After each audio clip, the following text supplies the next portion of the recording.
Whether it's a more direct form of pressure in an ad on the cover of Vogue, promising its readers a quick fix to lose 10 pounds, or just a seemingly harmless commercial with a half-dressed woman next to a car, each of these are setting false ideals for their viewers.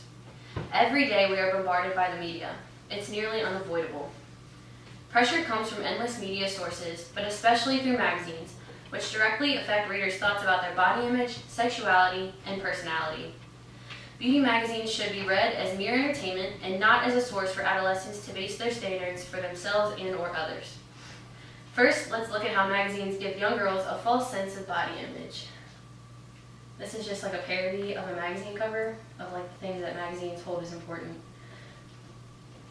And then this is just a collage of little things, like titles of articles you can find in magazines, which are silly, I guess.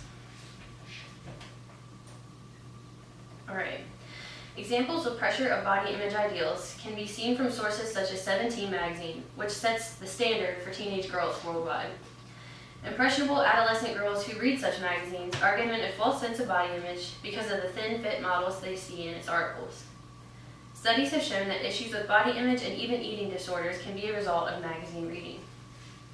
The article entitled "The Impact of Media on Eating Disorders in Children and Adolescents," written by Ann M. Morris and Deborah K. Katzman, found online, states that there have been many studies that have reported a positive association between exposure to magazines and an increased level of weight concerns or eating disorder symptoms in girls. Another study mentioned in this article found that teens who frequently read fashion magazines were twice as likely to have dieted and 3 times as likely to have started in an exercise program in order to lose weight. Many of these young readers fail to consider the amount of digital retouching on the majority of the models they see in the magazine photos. These models themselves don't even look exactly the same in reality as they appear in the photos. And here's an example of that. There's the first picture is Britney Spears unretouched, and then the right is a very fake retouching of her on a magazine cover. So teens need to be aware of just how unrealistic these standards are. In addition to their ideals of physical appearance, these magazines force inappropriate information regarding sexuality on these adolescents. Even with an audience of readers as young as that of 17 magazine, there are still many articles in this magazine that talk about sexuality. In Victor Medina's article found on Examiner.com, entitled "17 Magazine Gives R-Rated Sex Advice to Teens," Medina reveals that 17 Magazine has a section called Answerology, which answers any sex questions that these young readers may have. This section is so graphic that 17 has a disclaimer page to warn the readers that it is R-rated. Many of the questions presented in this Answerology section were asked by girls as young as 15 years old. 17 Magazine's website also has a sex health component with many graphic and inappropriate articles to read. Here's just some examples I pulled straight from their website of their articles. Brace yourselves.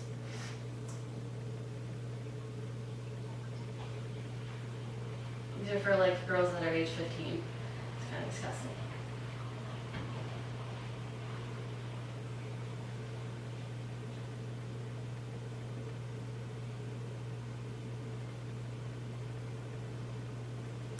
As if targeting young girls' body image and sexuality isn't inappropriate enough, these types of magazines also set ideals about personality and social interaction. Many teen magazines have personality quizzes for the reader to take, which supposedly tell the reader who he or she is based on a few trivial questions. Straight from Cosmopolitan Magazine's website, readers can find a list of these tests and quizzes. 2 example titles of these quizzes include, "What kind of female are you?" and "Are you destined to succeed?" Here's also 2 more examples. This one's actually from Cosmo. "Are you good girl hot or bad girl hot?"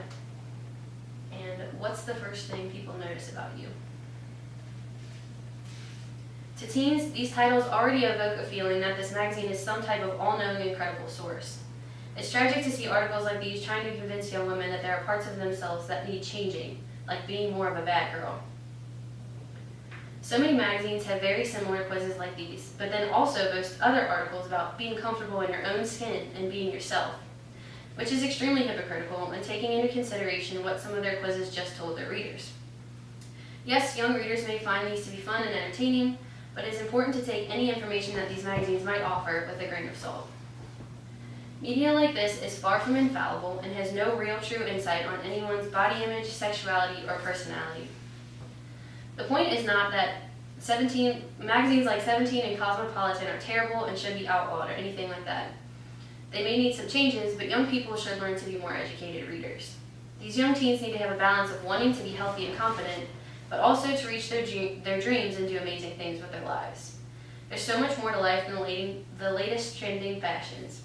Teen magazines should realize this and aim to add more substance to the things they publish.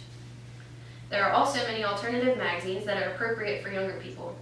One great example is Teen Ink, which is a literary magazine for teens, and this is just like a screen grab of their website. So they post poetry, fiction, and like other things that like college age and younger people will write, and then you can get on there and submit your own work too. So this type of magazine gets younger people thinking more in depth about issues and being creative and unique, rather than trying to change themselves to fit a certain mold. In conclusion, we all need to be more aware and really know what we are reading. Many magazines want to sell themselves as credible and suitable sources of information for teens. Some of them really are what they claim to be, but many of them include articles that may not be so age appropriate.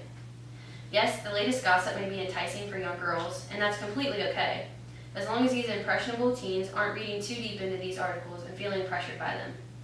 These magazines often have articles about eating healthy and exercising, but they also need to be taken lightly. Exercising in a healthy way is great, but looking for advice about it in magazines may not be the best way to go.